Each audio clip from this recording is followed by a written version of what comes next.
Ministério Apostólico De Volta à Palavra apresenta De Volta à Palavra, com o Bispo Alexandre Rodrigues. Uma voz profética, preparando o caminho para a segunda vinda de Cristo. Voz do que clama no deserto, preparai o caminho do Senhor.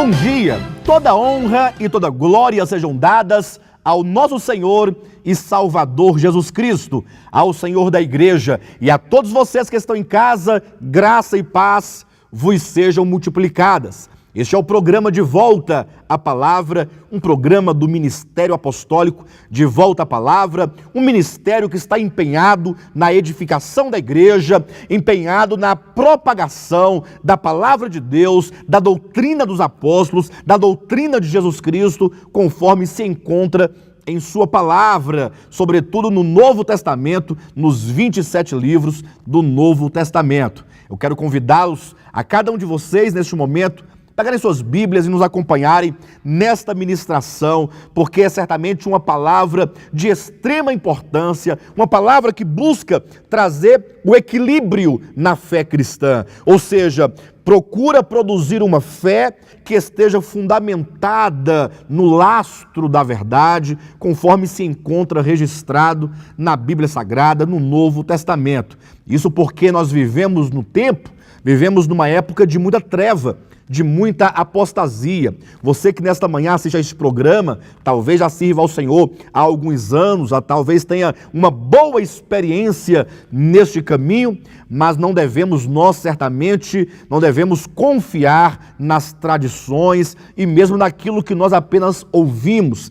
É preciso que todos os verdadeiros filhos de Deus possam colocar a sua fé à prova constantemente, numa leitura contínua da palavra, sempre buscando fazer uma revisão da Escritura, no sentido de rever os nossos conceitos à luz da palavra de Deus. Este programa, portanto, é um convite para que você possa, juntamente conosco, abrir a Escritura e então nós ali fazermos toda uma avaliação, um estudo aprofundado daquilo que a Bíblia Sagrada diz a respeito da verdade. Isto é, o que ela diz a respeito de Cristo e de sua obra, o que inclui a salvação, o que inclui a própria igreja, os aspectos orgânicos da igreja, os aspectos práticos, a sã doutrina, em que devemos crer, como devemos nós praticar a palavra, de maneira que somente voltando o coração e os nossos olhos para a Bíblia Sagrada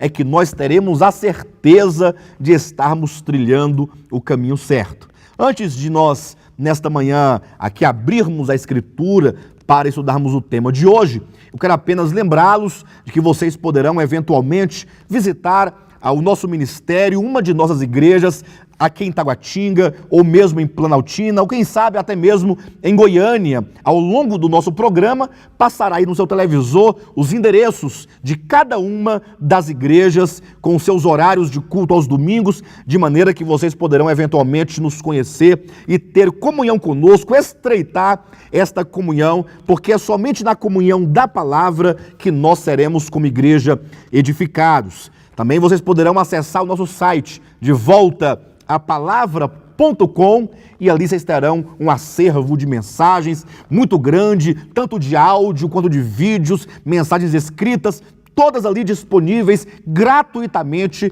para aqueles que querem aprofundar o seu conhecimento no Senhor mediante o estudo da sua palavra. Muito bem, vamos abrir a palavra de Deus na primeira epístola de Paulo aos Coríntios. É o texto que nós vamos nesta manhã fundamentar e iniciar a pregação falando a respeito do evangelho carismático. Esta é a quinta mensagem que nós ministramos somente sobre este subtema, o evangelho carismático. Já falamos sobre vários tipos de evangelho que ao longo da história surgiram enfaticamente, desde o evangelho da prosperidade, o evangelho sem Cristo, o evangelho... Bem, agora queremos falar sobre o evangelho carismático, que fala do evangelho que coloca o Espírito Santo e a sua obra como sendo o centro de todas as coisas, de maneira que as pessoas fundamentam não somente as suas doutrinas, mas sobretudo as suas práticas, e dando essa ênfase demasiada sobre a pessoa e obra do Espírito Santo.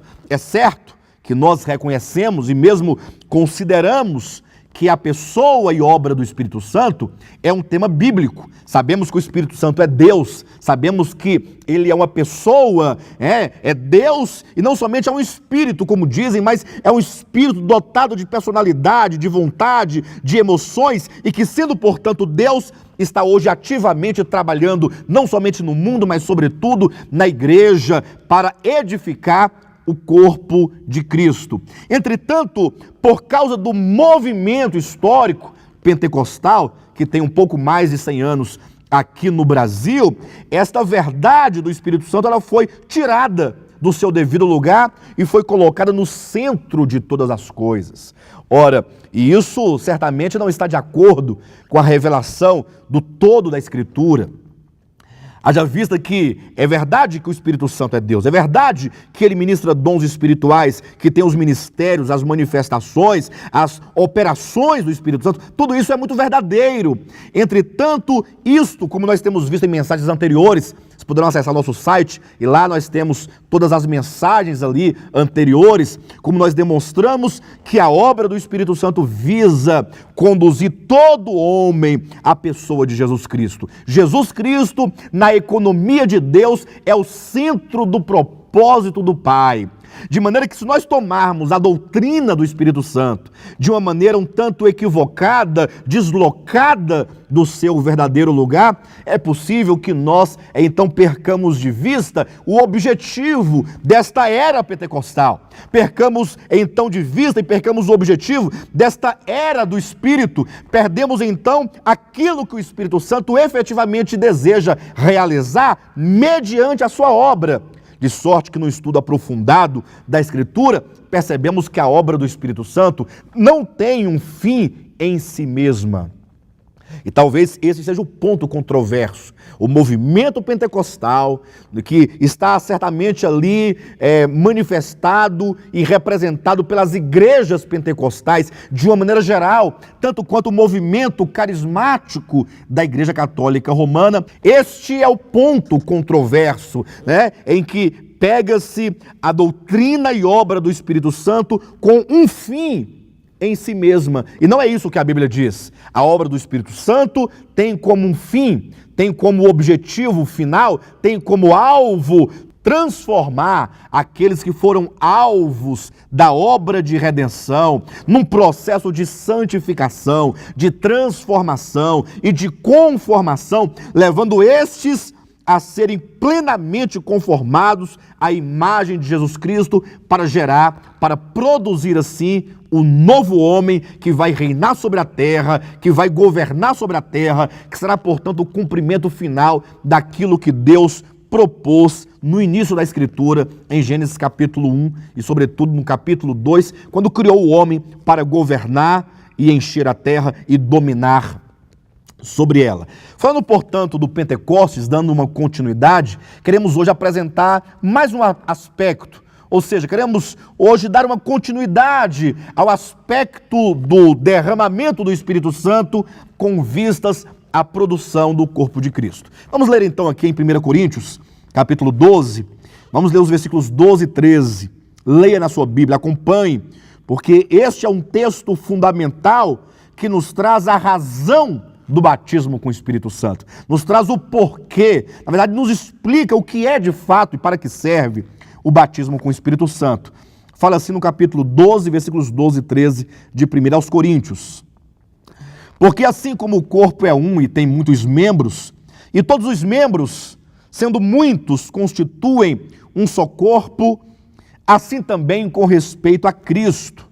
Pois em um só Espírito todos nós fomos batizados em um corpo, quer judeus, quer gregos, quer escravos, quer livres, e a todos nós foi dado beber de um só Espírito. Então veja, queridos, como que nessa porção da palavra, e veja que esta é uma porção especial, porque todo o capítulo 12 estará a falar sobre a pessoa do Espírito Santo, sobre a obra do Espírito Santo, sobre os dons do Espírito Santo.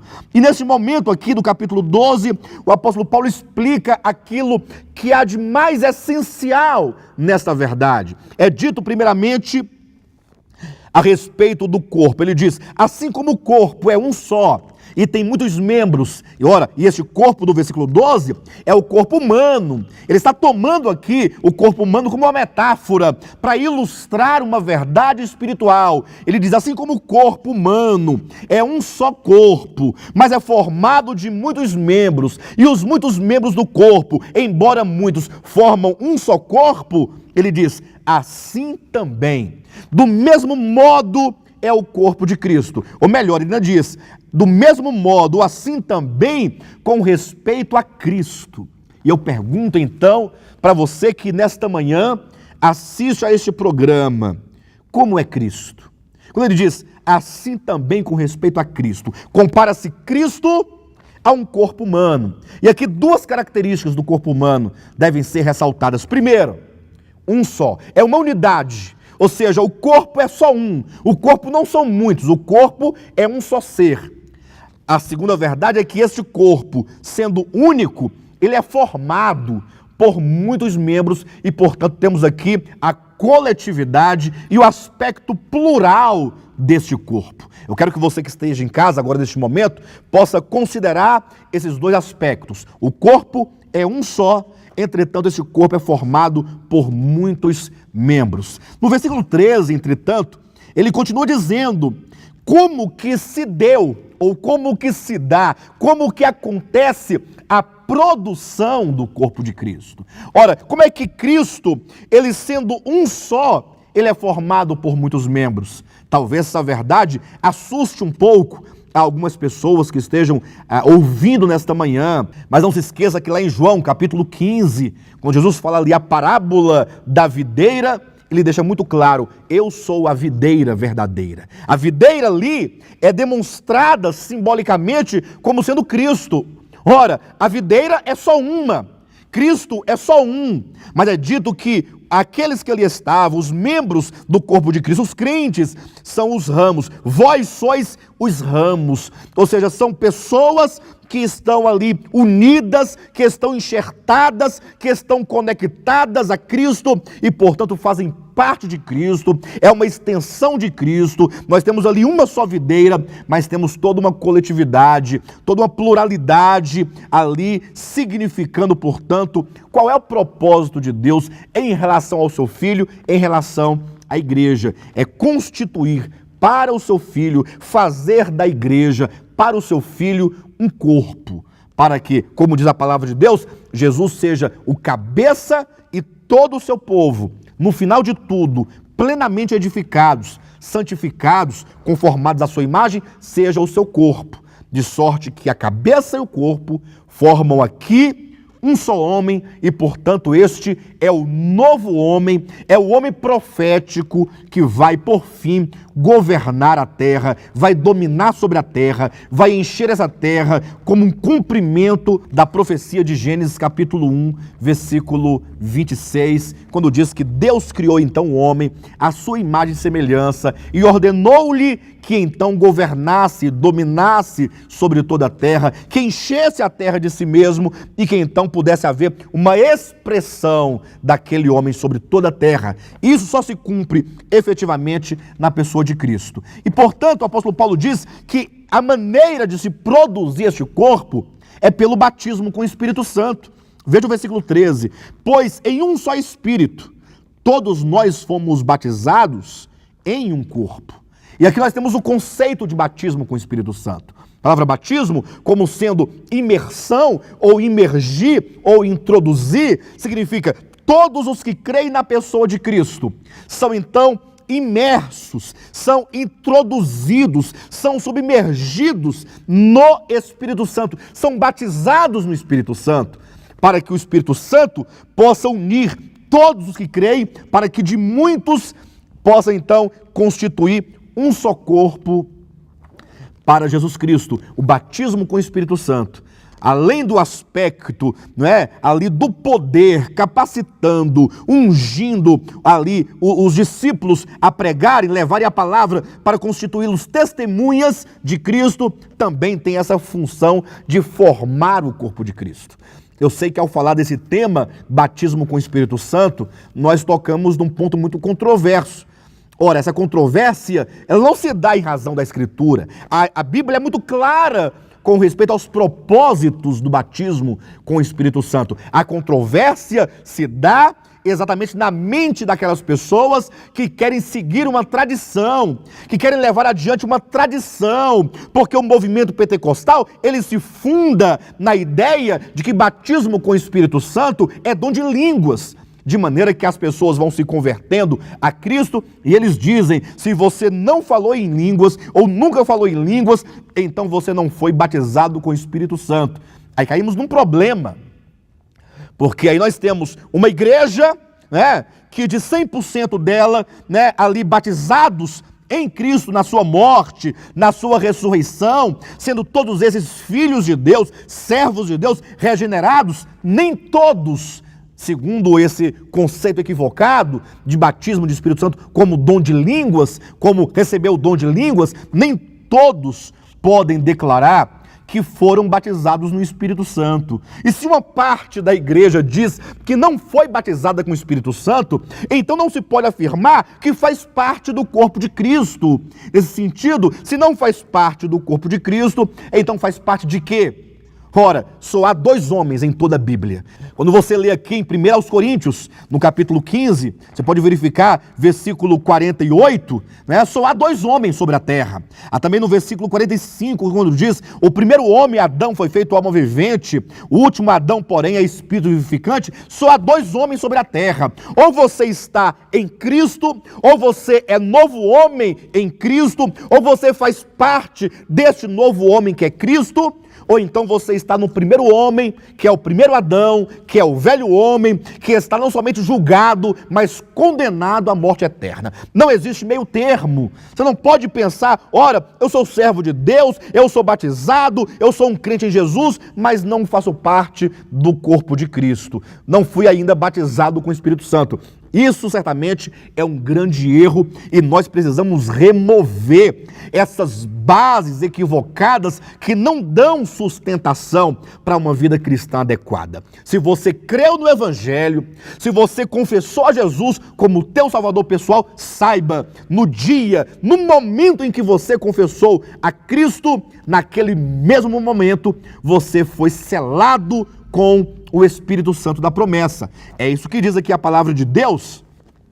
No livro de Efésios, você pode abrir a sua Bíblia, logo no capítulo 1, versículo 13, que diz, em quem também vós, depois que ouvistes a palavra da verdade, o evangelho da vossa salvação, tendo nele também crido, fostes selados com o Espírito Santo da promessa.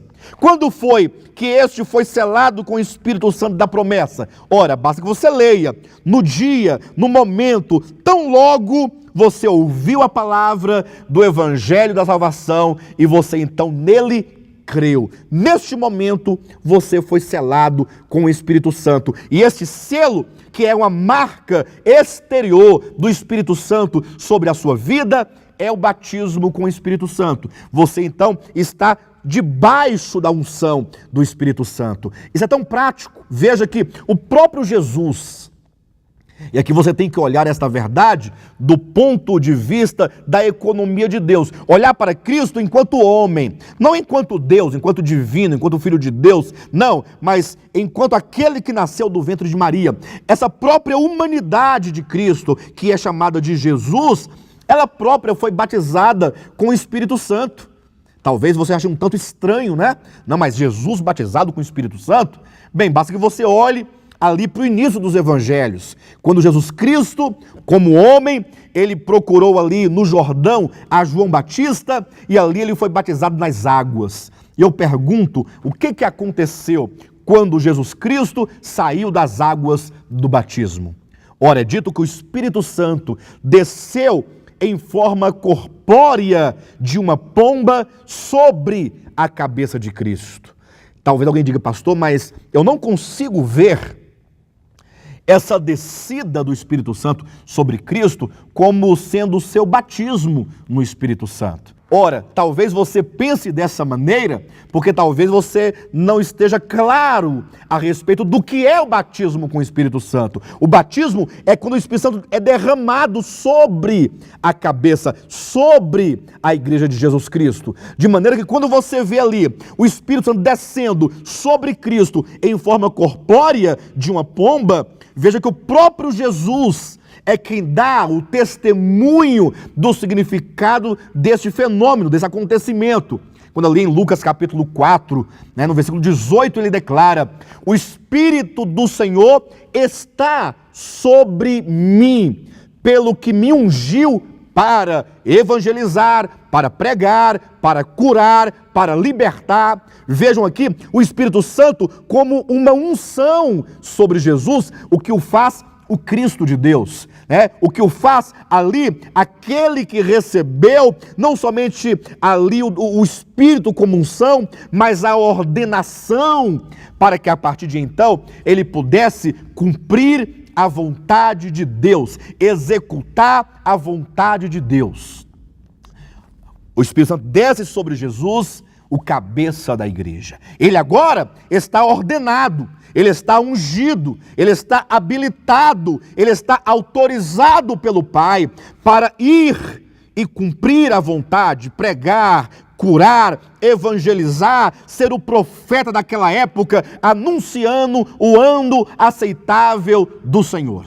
Agora, Cristo morre na cruz do Calvário e ele diz aos seus discípulos: eu voltarei ao Pai, eu vou me assentar à direita do Pai, mas eu quero enviar a vocês. Agora, a igreja, enquanto corpo de Cristo, ela é uma continuação orgânica de Cristo, tanto quanto é ela quem dá a continuidade do seu ministério sobre a terra. De maneira que agora é preciso que esta igreja, ela permaneça em Jerusalém, ela não saia de Jerusalém até que do alto eles sejam revestidos de poder, até que do alto seja enviado o Espírito Santo, para que do mesmo modo que ele desceu sobre a cabeça, que é Cristo, possa descer sobre o corpo, sobre toda a igreja, não somente para ungí-la, mas para ordená-la, capacitá-la, autorizá-la, para que ela possa agora, à semelhança de Cristo,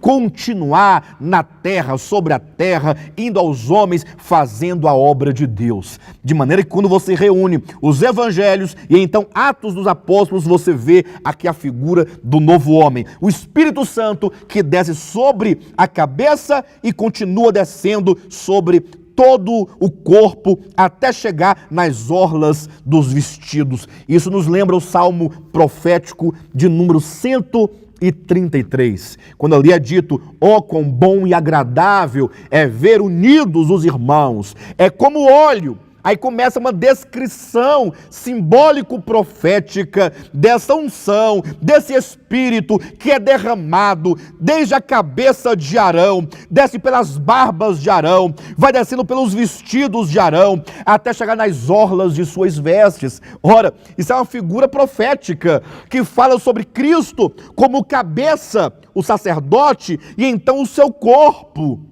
O mesmo Espírito que desceu sobre Cristo, ele continua a descer e a alcançar toda a igreja, todo o corpo de Cristo. Isto é o novo homem.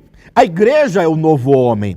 De maneira que hoje, esse mesmo Espírito, essa obra, não somente traz pessoas do mundo decaído para Cristo, para formar este corpo, como também esse Espírito está trabalhando interiormente nos membros deste corpo, a fim de conduzi-los a uma união orgânica plena com o cabeça da igreja, para que este novo homem seja por fim totalmente tomado de Cristo, totalmente conformado a Cristo, absorvido de Cristo, amalgamado a Cristo, para que seja apenas um homem corporativo que vai reinar sobre a terra, que vai governar sobre toda a terra. Então veja que o batismo no Espírito Santo, ele tem também essa razão de ser, tem este objetivo, tem este propósito, de maneira que ao nós olharmos então para esse tema tão maravilhoso que é o batismo com o Espírito Santo, que marca toda a era da graça, toda a era do Espírito, toda essa era chamada era pentecostal, que vai desde o início, em Atos 2, ao cumprir-se o dia de Pentecostes, como diz Pedro, até o grande e glorioso dia do Senhor, nós devemos olhar então para esta era e poder então ter uma compreensão da razão do Espírito Santo derramado, quais seus propósitos, para que de um lado possamos nós, no nome de Cristo, pelo Espírito, cumprir esta obra cabalmente sobre a terra, pregando a Cristo, o Evangelho, o ano aceitável do Senhor, para que as pessoas sejam curadas, sejam restauradas, tenham seus olhos abertos para contemplar a Cristo, sejam arrancadas do império das trevas e transportadas para o reino do Filho. E no segundo plano agora, reunidos como a eclésia de Deus, como o corpo de Cristo, usufruirmos e desfrutarmos e fazermos uso deste Espírito Santo que está em nós, que está sobre nós, que está na igreja, para então sermos edificados plenamente e então sermos constituídos organicamente o corpo de Cristo, para que naquele dia, por ocasião da segunda vinda de Cristo, estejamos nós em pé, aprovados, e com Ele enquanto cabeça e nós, enquanto corpo, este novo homem, possamos então reinar sobre toda a terra. Sabemos que por ocasião da segunda vinda de Cristo, aqueles que estiverem com Cristo, vencedores, vão reinar sobre a terra, conforme o testemunho de Apocalipse capítulo 2, versículos 26 e 27. Será certamente uma grande vitória, um grande triunfo e o cumprimento final dos objetivos e propósitos do derramamento do Espírito Santo na economia de Deus. Bem, eu quero convidar a vocês para que na semana que vem assistam ao nosso programa todos os sábados às 10 horas da manhã, porque nós continuaremos a falar sobre esse tema do Espírito Santo, agora enfocando a questão dos dons espirituais. Não se esqueçam de visitar nosso site, devoltapalavra.com, e ali vocês poderão usufruir e desfrutar de tantas bênçãos que ali estão postadas, de mensagens, todas gratuitamente, e também, quem sabe, fazer ali uma visita ao nosso site, ali onde fala de doações, de ofertas, e você que é tocado pelo Espírito Santo,